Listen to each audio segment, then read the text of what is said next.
محمد وآلہ وأصحابہ اجمعین اما بعد فاعوذ باللہ من الشیطان الرجیم بسم اللہ الرحمن الرحیم هل أتى على الإنسان حين من الدهر لم يكن شيئا مذكورا وقال النبي صلى الله عليه وسلم استغفروا ربكم إني أستغفر في اليوم 70 مرة أو كما قال عليه الصلاة والسلام اللهم أيدنا بتأييدك اللهم أيدنا بتأييدك اللهم أيدنا بتأييدك يا رب العالمين۔ محترم معزز بھائیوں، بزرگوں، پردہ نشی محترم خواتین، اللہ تعالیٰ نے اس کائنات کو 4 طرح کی چیزوں سے نوازا ہے۔ ایک وہ چیزیں جو انسان کے سہولت کے لیے اللہ نے پیدا کی ہے، ایک وہ چیزیں جو انسان کے حیات کے لیے پیدا کی ہے، ایک وہ چیزیں جس کا انسان محتاج ہے، اور ایک وہ جو خود انسان ہے۔ تو 4 طرح کی چیزیں اللہ نے دنیا میں پیدا کی، اور چاروں طرح کی ذمہ داریاں بھی اللہ نے دی ہیں۔ ایک انسان کو یہ ذمہ داری دی کہ ان تمام چیزوں کو جو کچھ اللہ نے پیدا کیا اس کے نفع کے لیے، اس کی سہولت کے لیے، ان چیزوں کو ضرورت کے بقدر استعمال کریں، ضرورت کے بقدر استعمال کریں۔ جیسے اللہ تعالیٰ نے ہوا پیدا کیا اور انسان ہوا سے زندہ ہے، اور ہم سانس لے رہے ہیں تو جتنی ہماری ضرورت ہے اتنی ہی ہم سانس لیتے ہیں۔ ایسا نہیں ہوتا کہ ہم لوگ سانس لیتے وقت حرص الدنیا عذاب الموت، ضرورت ہے ذرا لیتے ہیں بہت، ایسا تو نہیں ہوتا کہ ضرورت ہے اس کی اتنی سانس لینے کی۔ اگر زیادہ ہوا لے لے تب بھی انسان کی جان کا خطرہ ہے، اگر جتنی ضرورت اتنی ہوا نہ ملے تب بھی انسان کی جان کا دھوکہ ہے۔ تو اس سے کہا جاتا ہے ہوا تو اللہ نے آپ کے لیے پیدا ضرور کیا، لیکن اتنا لو جتنی ضرورت۔ جیسے پانی اللہ نے پیدا کیا، پانی ہم لوگ اتنا پیئیں جتنا بدن کو پانی کی ضرورت ہے۔ اگر انسان پانی ضرورت ہے یہ سوچ کر میں پانی پی رہا ہے، بھئی پانی کی ایک حد ہوتی ہے، حد سے بھی زیادہ انسان پانی پینے لگے تو پھر انسان کی طبیعت بگڑ جائے گی۔ اسی طرح علماء فرماتے ہیں اس انسان کو اللہ تعالیٰ نے بعض چیزوں کے لیے پیدا کیا اور بعض چیزیں اس کے لیے پیدا کیا۔ جیسے آخرت ہے، آخرت کے لیے انسان کو اللہ نے پیدا کیا، آخرت میں بھی لمیٹڈ ہے۔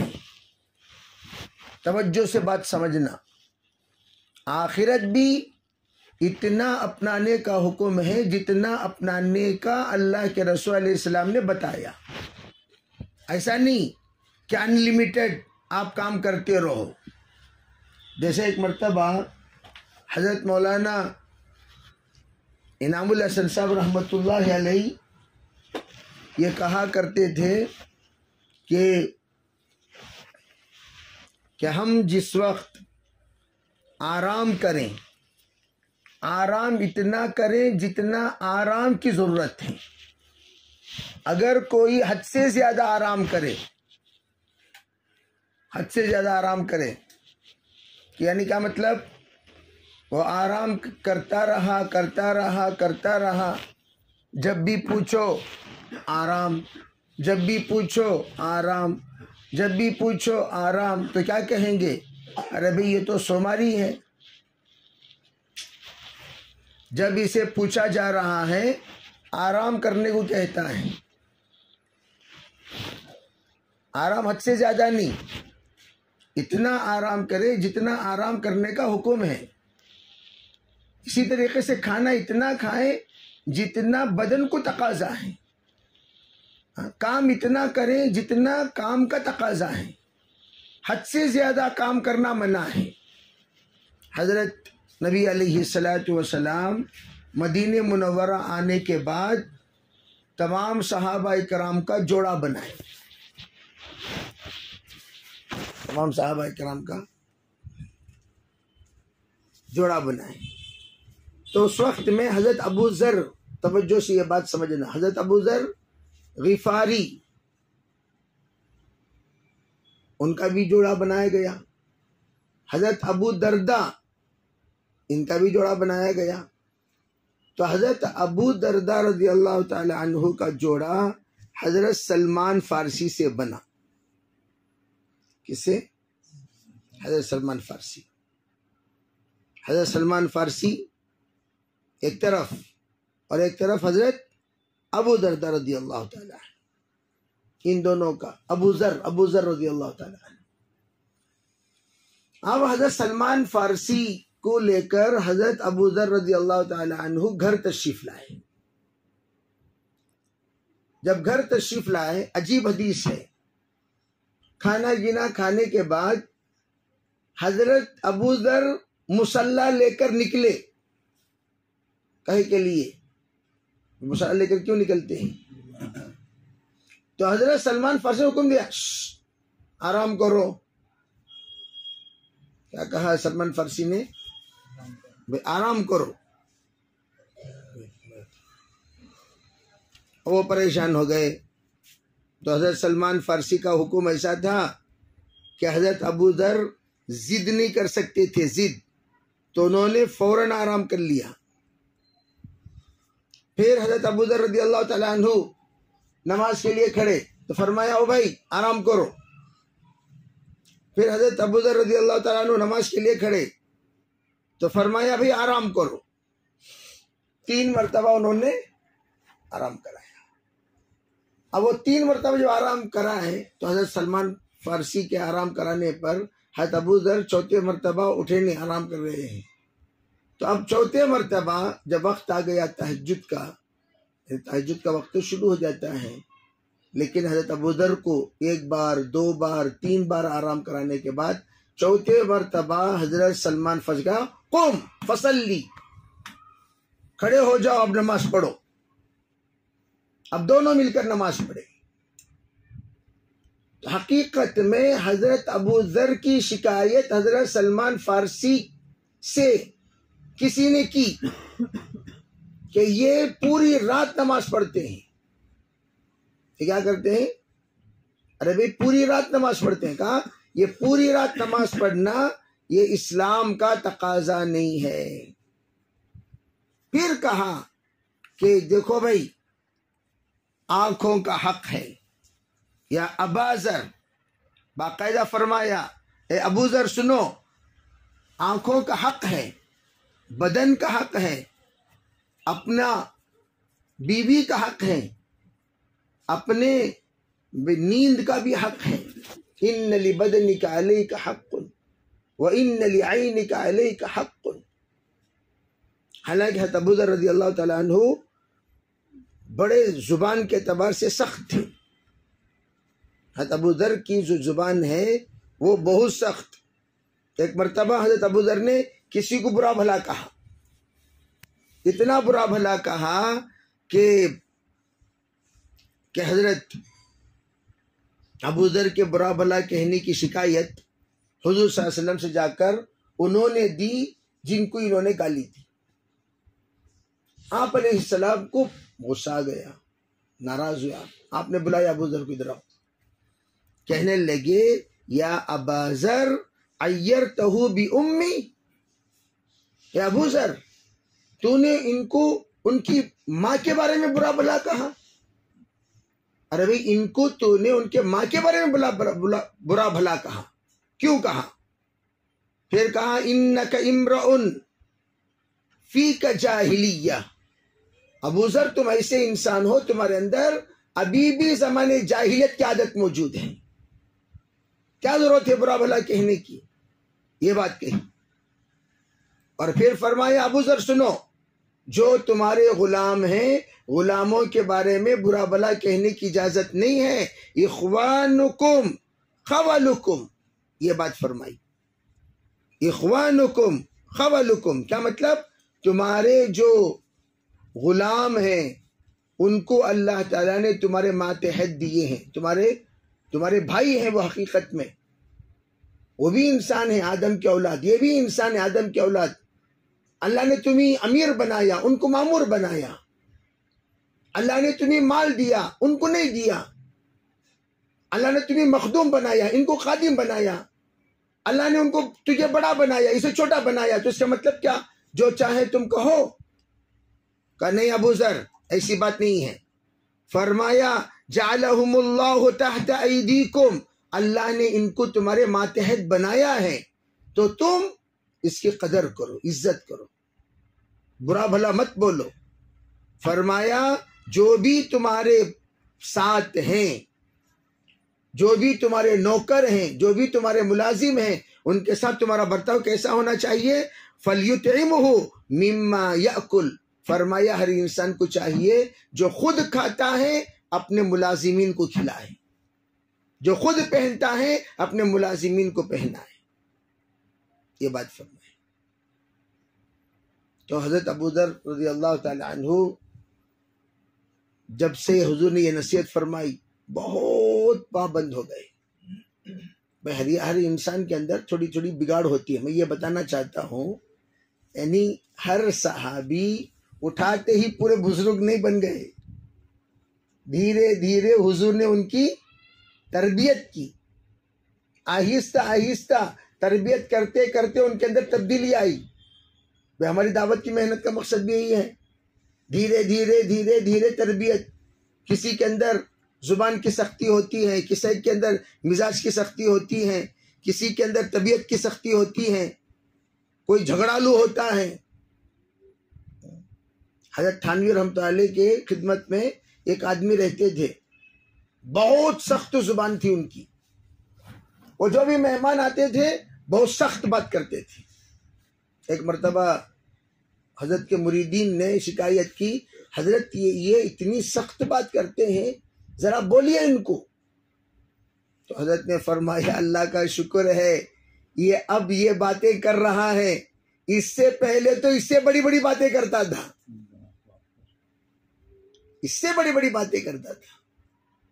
تو انسان دھیرے دھیرے سدھرتا ہے، یہ ایک دم تبدیلی نہیں آ جاتی، آہستہ آہستہ اسی طرح تبدیلی آتی ہے جس طرح مٹی۔ میں ہمیشہ یوں کہا کرتا ہوں، مٹی کے اندر ہر قسم کی مٹی ہے۔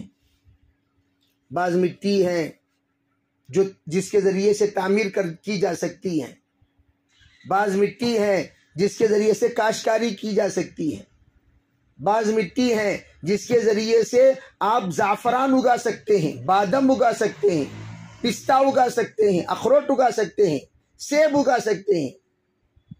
بعض مٹی ہے جس میں آپ صرف گھاس اگا سکتے ہیں، اس کے علاوہ کیا بھی اگا نہیں سکتے۔ بعض مٹی ہے جس میں چاول گیہوں، بعض مٹی ہے جس میں سپاری۔ عربی مٹی کی اسی لیے ہر چیز ہر جگہ نہیں ملتی، ہر چیز انگور کے لیے جگہ الگ ہے، سیب کے لیے جگہ الگ ہے۔ اگر کوئی لا کر سیب یہاں بنگلور میں بوئے، سیب آئے، ایسا ہو ہی نہیں سکتا۔ اللہ تعالیٰ کی طرف سے ایک نظام بنا ہوا ہے کہ یہ سیب کی زمین ہے، یہ انگور کی زمین ہے، یہ سنترا کی زمین ہے، اور یہ زعفران کی زمین ہے، یہ اخروٹ کی زمین ہے۔ ہر جگہ کے لیے اللہ نے ایک ایک خصوصیت رکھی ہے۔ ہم قرغیزستان گئے تو وہاں گھوڑی کا دودھ لوگ پیتے ہیں، تو وہاں کے لوگوں میں بیماری ہی نہیں، ہاسپٹل ہی نہیں، جبکہ پوری دنیا میں سب سے زیادہ سستے میں ڈاکٹر بننے کا ملک قرغیزستان ہے، جہاں کم پیسوں میں ڈاکٹر بن جاتے ہیں۔ تو اس لیے ہندوستان کے 32,000 بچے وہاں پڑھ رہے ہیں، 32,000 قرغیزستان، لیکن اس ملک میں ڈاکٹروں کا کوئی کام ہی نہیں۔ بھئی اتنے ڈاکٹر بنتے ہیں، ڈاکٹروں کا کوئی کام؟ ہم نے پوچھا بھئی اتنے زیادہ ڈاکٹر بنتے ہیں، یہاں تو بڑی بڑی ہاسپٹلیں ہوں گی۔ کہا نہیں، یہاں ہاسپٹل کی ضرورت ہی نہیں۔ تو انہوں نے عجیب بات کہی، تو ہمارے یہاں لوگ مخصوص موسم میں گھوڑی کا دودھ پیتے ہیں، وہ گھوڑی کے دودھ میں اتنا پاور اور اتنا شفا ہے کہ وہ گھوڑی کا دودھ پیتے ہی ان کے اندر کی کمزوریاں دور ہو جاتی ہیں۔ تو ایک مولانا کہنے لگے میری والدہ کو دمے کی شکایت تھی، دمے کی شکایت، اور دمے کی شکایت کی وجہ سے اتنا پریشان رہتے تھے، تھوڑی دیر وہ بیٹھ نہیں سکتے تھے قرار کے ساتھ، اتنی طبیعت ناساز تھی۔ لیکن جس وقت ان کو میں یہاں لایا، اور یہاں لا کر، حالانکہ انتہائی سرد علاقہ، انتہائی سرد، رشیا کا حصہ ہے، انتہائی سرد ہے، تو جب یہاں لا کر خالی 3 ڈوز دیا، 3 بار پیے، ان کے اندر کی وہ جو علت تھی، دمے کی علت، وہ ختم ہو گئی۔ اب ہم نے پوچھا بھئی اگر ہم ہندوستان کی گھوڑی کا دودھ پیے تو؟ ہندوستان میں تو گھوڑی ہیں، یہ الگ چیز ہے کہ بھئی اس کا دودھ پینا مکروہ ہے۔ جس طرح گائے اور بھینس کی دودھ ہے، اس طریقے سے تو گھوڑی کا دودھ تو اتنا آسانی سے ملتا بھی نہیں۔ وہ اس لیے مکروہ ہے کہ ایک زمانے میں آلے جہاد، یعنی وہ جہاد کے لیے استعمال کیا جاتا تھا گھوڑے کو، اب تو استعمال نہیں کرتے، تو وہ اس کا دودھ پیے تو؟ کہنے لگے نہیں، جو گھاس قرغیزستان میں اگتے ہیں ان گھاس کو کھانے پر وہ طاقت پیدا ہوتی ہے۔ یہاں کے بھی گھاس ہے، وہاں کی بھی گھاس ہے، لیکن وہاں کے گھاس کے اندر جو خصوصیت ہے وہ یہاں کے گھاس کے اندر نہیں ہے۔ تو اللہ تعالیٰ نے ایک نظام بنایا پورے عالم کا کہ ہر علاقے کی مٹی کی خصوصیت الگ الگ ہے، اسی طرح ہر علاقے کی مٹی کے پیداوار الگ الگ ہے۔ اسی طرح اللہ نے پورے دنیا میں اللہ نے جو انسانوں کا مزاج بنایا، سب الگ الگ، سب الگ الگ۔ صرف ہندوستان ایک ایسی مٹی ہے جہاں کے مٹی دنیا کے ہر مٹی سے ملتی ہے۔ اس لیے اللہ تعالیٰ نے سب سے پہلی دنیا میں دعوت کا کام ہندوستان میں ہی شروع کیا۔ سب سے پہلے دنیا میں دعوت کا کام، کون سا؟ یہ دعوت کا کام نہیں، حضرت مولانا الیاس رحمۃ اللہ علیہ، یہ نہیں، پوری دنیا میں سب سے پہلے نبی کون ہے؟ کون ہے بھائی؟ آدم علیہ السلام۔ آدم علیہ السلام کہاں اترے؟ سری لنکا کس کا حصہ ہے؟ کس کا حصہ ہے؟ ہندوستان۔ تو سب سے پہلے نبی جو تشریف لائے وہ کہاں تشریف لائے؟ ہندوستان میں، اور ہندوستان میں دعوت کا کام شروع ہوا۔ سب سے پہلے اللہ کا نام جو لیا گیا وہ ہندوستان میں لیا گیا۔ سب سے پہلے اللہ کے گھر کی زیارت کے لیے جانے والا حاجی وہ ہندوستان سے گیا۔ سب سے پہلے اللہ کے نام پر دعوت ہندوستان میں دی گئی۔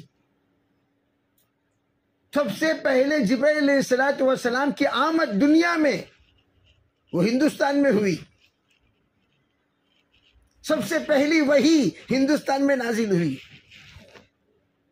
اور ہم ہندوستان کو بالکل ہلکا سمجھ جاتے ہیں۔ اتنی بڑی سعادتیں اللہ نے ہندوستان کو عطا کی. آپ کو سب رنگ لوگ ہندوستان میں ملیں گے.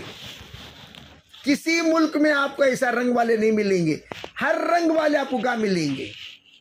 آپ اگر ہندوستان کے یہاں سے لے کر اوپر تک سب لوگوں کو کھڑا کر لیجئے، پوری دنیا کا نقشہ آپ کو ملے گا. یہ اللہ تعالیٰ کی عجیب قدرت.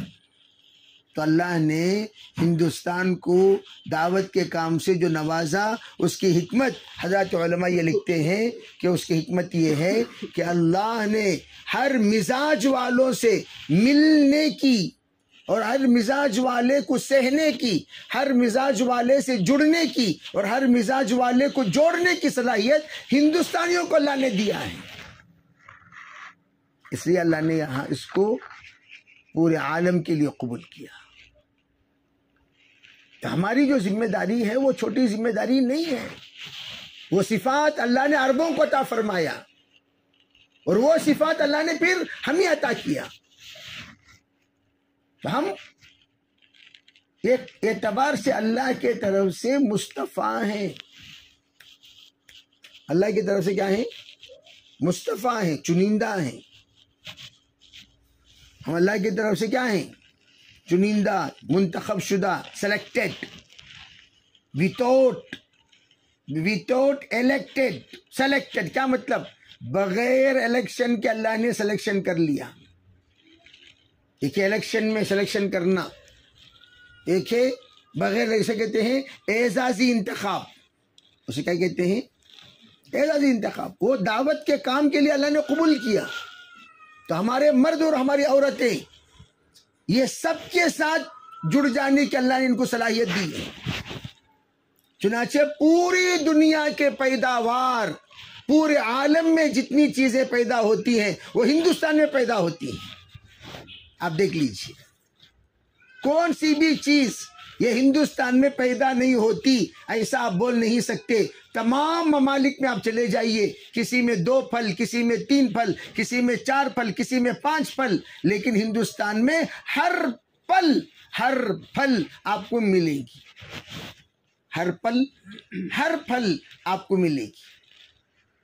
یہ پورے عالم کی کوئی خصوصیت نہیں ہے، ہندوستان کی خصوصیت. تو ہندوستان کی مٹی میں سب رنگ ہے. سب رنگ کیا رنگ؟ سب رنگ ہے. اللہ نے ہر رنگ کے انسانوں کو بھی بنایا، ہر رنگ کی نعمتیں اللہ نے عطا فرمائی.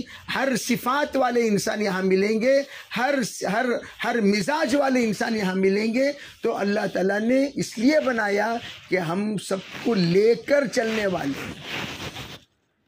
اس لیے اللہ نے دعوت کا کام کہاں سے شروع کیا؟ کہاں سے شروع کیا؟ ہند کون ہے؟ نوح علیہ السلام کی اولاد ہے. اور جو ہم سنتے رہتے ہیں نوح علیہ السلام 950 سال محنت کرے، کہاں کرے؟ ہندوستان میں کرے. نوح علیہ السلام کی گشت کے جگہ وہ ہندوستان ہے، یہ الگ چیز ہے. حضرت نوح علیہ السلام کی کشتی جا کر جودی پہاڑ پر رکی، لیکن حضرت نوح علیہ السلام کے نسل میں جو حام تھے، حام 3 تھے، حام، سام، یافیس. حام، سام، یافیس. بعض لوگ کہتے ہیں یہ جو سام ہے، سام، یہ سام سے ہی سامی شروع ہوا، سامیار شروع ہوا. سامیار بولتے نہیں بولتے کیا؟ سامی کا تو جو سامی شروع ہوا کہاں سے شروع ہوا؟ حضرت نوح علیہ السلام کے 3 بچے تھے، حام، سام، یافیس. سام کی اولاد ہیں پورے کے پورے ہندوستانی. کس کی اولاد ہیں؟ سام کی اولاد. تو سب ہندوستان میں حضرت نوح علیہ السلام کی. کیوں؟ اس لیے کہ پوری دنیا میں کہیں بھی بت پرست نہیں ہے سوائے ہندوستان کے. سب سے زیادہ بتوں کے پوجا کرنے والے کہاں ہیں؟ اور بتوں کے پجاری شروع ہوئے وہ کب سے؟ نوح علیہ السلام کے زمانے سے. نوح علیہ السلام کے زمانے میں طرح طرح کے بتوں کے پجاریاں، نوح علیہ السلام کے بعد جو شیطان نے ورغلایا ان کے نسلوں کو، وہاں سے سب شروع ہوئے. اور پورے عالم میں سب سے زیادہ بت پرستی وہ ہندوستان میں ہے. الغرض میں ان تمام تاریخی باتیں اس لیے بتا رہا ہوں تاکہ ہمیں یہ پتہ چلے کہ ہماری ذمہ داری کتنی بڑی ہے۔ اب ہم دیگر لوگوں کی طرح میرا گھر، میری پریوار، میری طبیعت، میرا کاروبار، میرا مزاج یہ بول لے کر بیٹھ گئے، دیگر ذمہ داریاں کون ادا کرے گا؟ اللہ تعالیٰ جب کسی کو کوئی خوبی دیتا ہے تو وہ خوبی ذمہ داری ادا کرنے کے لیے دیتا ہے۔ وہ خوبی سونے کے لیے نہیں دیتا کہ سوتے رہو، آرام کرو۔ آرام تو بھائی قبر میں انشاءاللہ جا کر کرنا ہی ہے، سب کو آرام قبر میں جا کر کرنا ہے، لیکن آرام کرنے سے پہلے محنت۔ دیکھو عام طور پر میں ہمیشہ کہا کرتا ہوں، عورتیں ان کو سلاتی ہیں جو محنتی ہوتے ہیں۔ جیسے مثال کے طور پر تمل میں دنڈا سورو بولیں گے، کیا بولیں گے؟ کیا دنڈا سور کرتے کیا؟ دمڑی کی کمائی نہیں، لمحے کی فرصت نہیں۔ دمڑی کی کمائی نہیں، لمحے کی فرصت نہیں، کب دیکھو تب بیکار پھرنا، سمجھ نہیں؟ اگر ایک گھر میں ایک فرد ایسا ہے جو خالی گول پھرتے رہتا، یہاں جاتا وہاں جاتا، دمڑی کی کمائی نہیں، لمحے کی فرصت نہیں، انہیں آ کر گھر میں سو رہا ہے، انہیں سوتے وقت گھر کی عورتیں بھیا آرام کر رہی، آواز مت کرو، بولیں گے کیا بھائی؟ نہیں بولیں گے۔ وہی بچہ جو ذمہ داری اٹھاتا ہے، گھر کے اخراجات اٹھاتا ہے، گھر کے دکھ سکھ میں ساتھ دیتا ہے، گھر کے تمام تقاضے کو پورا کرتا ہے، وہ کام کو گیا، کام سے واپس آیا اور گھر میں آ کر آرام کر رہا ہے، کیا بولیں گے؟ بھیا سو رہی، آواز مت کرو، سب جاؤ اندر جاؤ، بھیا کو آرام کرنے دو، ڈسٹرب مت کرو، بولیں گے کہ نہیں بولیں گے؟ کیوں؟ اس لیے کہ محنتی کی قدر ہوتی ہے، جو محنت نہیں کرتا اس کی قدر نہیں ہوتی۔ اسی طرح اللہ کے نزدیک قبر میں اس کی قدر ہے جو دنیا میں محنت کر کے مرے۔ خالی سو کا کو خبر میں سویا تو اللہ تعالیٰ ڈسٹرب کرو نو کو، بھیا سو رہی بولتی ہیں کیا؟ جو تھک کر، جیسے مولانا یوسف رحمۃ اللہ کا جس وقت انتقال ہوا تو ان کی والدہ کہنے لگی، بیٹا یوسف آرام کرو، بہت تھک چکے ہو۔ کیا کہا؟ بیٹا یوسف آرام کرو، بہت تھک چکے ہو۔ یہ بات حضرت مولانا یوسف رحمۃ اللہ کے والدہ نے کہی، اور اللہ بھی آرام اس سے کرائے گا جو تھک کر آئے گا۔ نم کا نومت العروس، نم کا نومت العروس، نم کا نومت العروس۔ ارے بھائی جس طریقے سے دلہن سوتی ہے سو جاؤ، دلہا سوتا ہے سو جاؤ، دلہا دلہن کی طرح سو جاؤ۔ اس طرح اللہ تعالیٰ سلائے گا ان کو جو محنت کر کے جاتے ہیں۔ تو میں یہ عرض کرنا چاہتا ہوں، دنیا تو ہماری مختصر زندگی ہے، اور یہاں جو آئے ہیں ہم محنت کے لیے آئے ہیں، کام چور نہیں، کام کرنے کے لیے آئے ہیں، کام چور بننے کے لیے نہیں آئے۔ تو ہماری زندگی کب ہے؟ جس طرح میں ہمیشہ اذان پر کیا کرتا ہوں، اذان تو ہماری ہو گئی، پیدا ہوتے اذان ہو گئی، فوراً اقامت ہو گئی، اذان اقامت ہونے کے بعد ہم انتظار میں رہتے ہیں نماز کے، اور اقامت کے بعد تو نماز فوراً کھڑی ہو جاتی ہے۔ اذان بھی ہو گئی، اقامت بھی ہو گئی، اب انتظار ہے جنازے کی نماز کی۔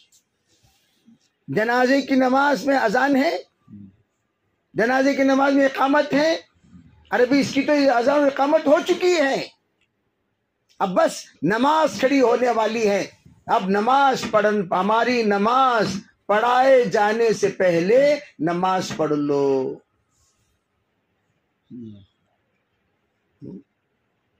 اس لیے کہا جاتا ہے، ارے بھائی زندگی بڑی مختصر زندگی میں اپنی زندگی بھر ایسی محنت کرو کہ تمہارے مرنے کے بعد، ہمارے مرنے کے بعد ہم کسی کے ایصال ثواب کے محتاج نہ رہیں۔ یہ ہمیں بخشے گا، یہ ہمیں بخشے گا، یہ ہمیں بخشے گا۔ جیسے سفر میں نکلے تو پوچھے بھائی تزودوا فإن خیر الزاد التقوی، اللہ اکبر۔ قرآن کیا کہتا ہے سنو، حج کو جانے والوں سے قرآن کہتا ہے اے حج کو جانے والوں توشہ اٹھا لو، بہترین توشہ تقوی ہے، توشہ ساتھ میں لے کر چلو، بغیر توشے کے مت چلو، یہ حج کو جانے والوں کو قرآن کہتا ہے۔ ذرا سوچو، توشہ لینے کا اللہ تعالیٰ حکم دے رہا ہے۔ اللہ کے رسول علیہ الصلوۃ والسلام نے فرمایا اسی ابو ذر کو، حضرت ابو ذر دن بھر روزہ رات بھر نماز کیوں پڑھتے تھے، اور ان کو حضرت سلمان فارسی نے کیوں کنٹرول کیا؟ حضرت ابو ذر کو اللہ کے رسول یہ نصیحت فرماتی اے ابو ذر یا ابا ذر حدد السفینہ فإن البحر عمیق، اے ابو ذر، اے ابو ذر تو اپنے کشتی کو درست کر لے۔ کشتی جب سمندر میں ہم چھوڑتے ہیں، چھوڑنے سے پہلے سوراخاں سب بند کر ڈالتی، کیا کرتی؟ ارے بھائی سوراخاں سب بند کر دیتے ہیں، تمام سوراخیں بند۔ کیوں بھائی سوراخ بند کرتے ہیں؟ اگر نہیں بند کیے تو پھر تو ڈوب جائے گی کشتی۔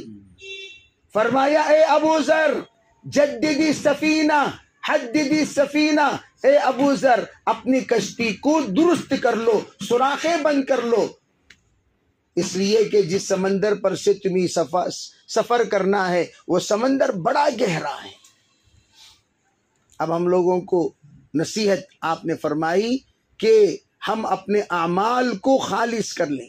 وخلص العمل، سمندر سے مراد آخرت کا سفر، اور آخرت کے سفر میں ہمارے جو نام اعمال میں کوئی سوراخ نہ رہے، پورے سوراخ بند۔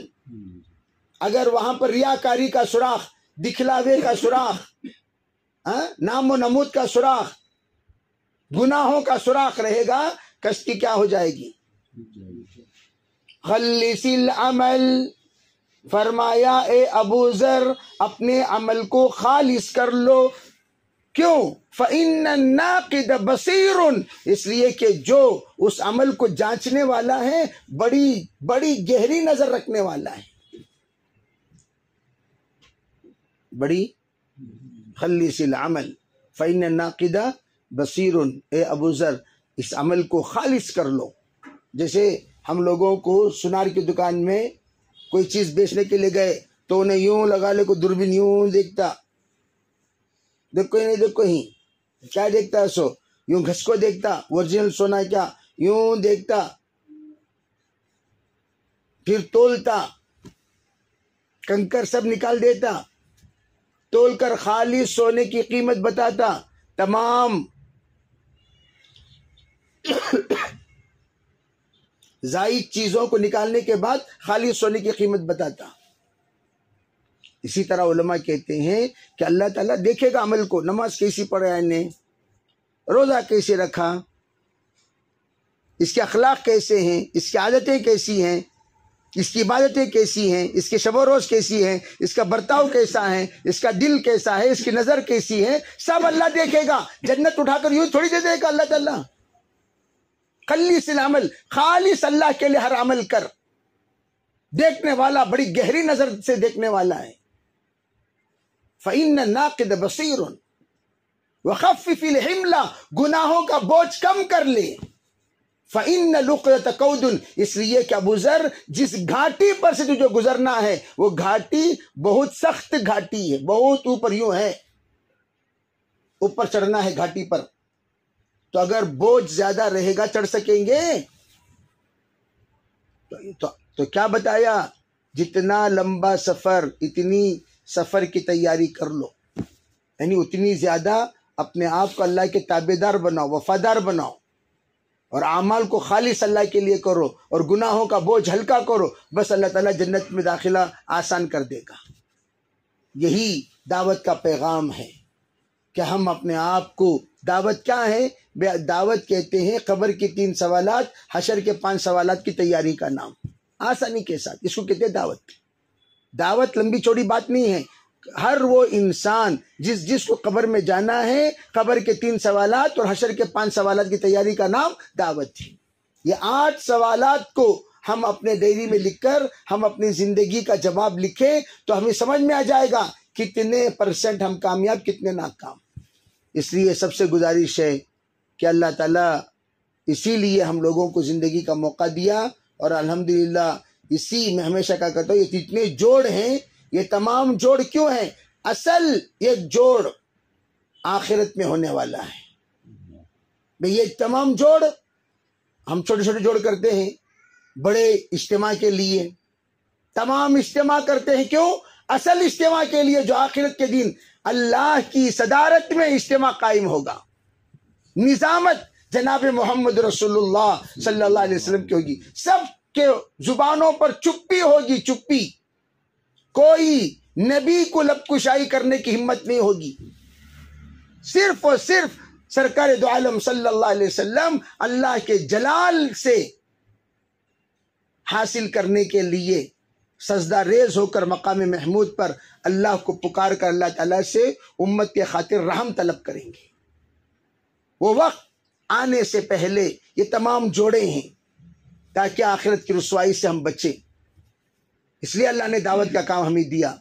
اسے تمام آئے ہوئے بہنوں سے گزارش ہے کہ ہم اس کام کو اپنا کام بنائیں، ہم اس کام کو اپنے دل سے لگائیں، ہم اس کام کے لیے اپنا نظام بنائیں۔ ماشاءاللہ جماعت آئی ہوئی ہے، ارے بھائی اتنی دور سے جماعت عشرے کے لیے تشریف، اب ان سے پوچھو کتنے سالوں کی تمنا اللہ نے پورا کیا۔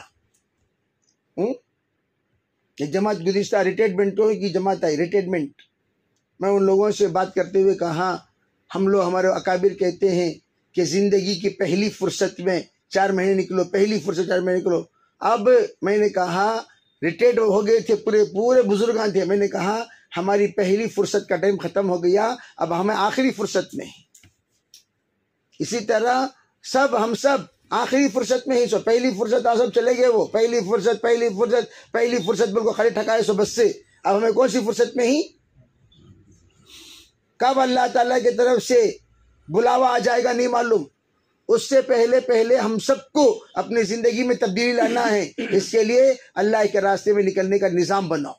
آئی ہوئی تمام بہنیں کوئی بھی خالی نہ رہے، اجتماع سے پہلے ہر ماہ 3 دن لگانے کا مستقل ترغیب دی جا رہی ہیں، تو ہماری مستورات نیت کریں 3 دن، سب کے سب جو 3 دن لگا چکے ہیں وہ عشرے کی، جو ماشاءاللہ عشرہ لگا چکی ہیں وہ چلے کی، جتنی بہنیں ہماری آئی ہوئی ہیں عشرہ ان کا کل ختم ہو رہا ہے، بآئندہ چلے کی نیت، جو چلہ لگا چکی ہیں وہ انشاءاللہ بیرون کی نیت کریں، اللہ تعالیٰ ہماری نیت کے مطابق اللہ کام لے گا انشاءاللہ۔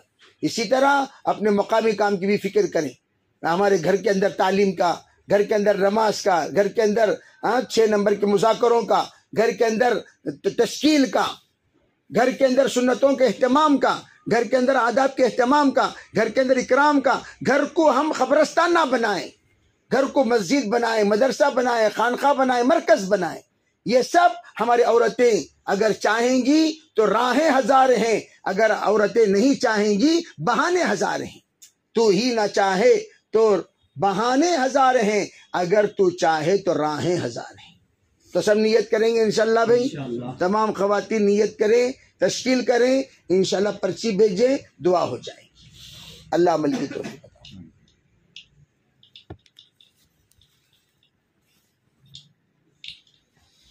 ماشاءاللہ ماشاءاللہ۔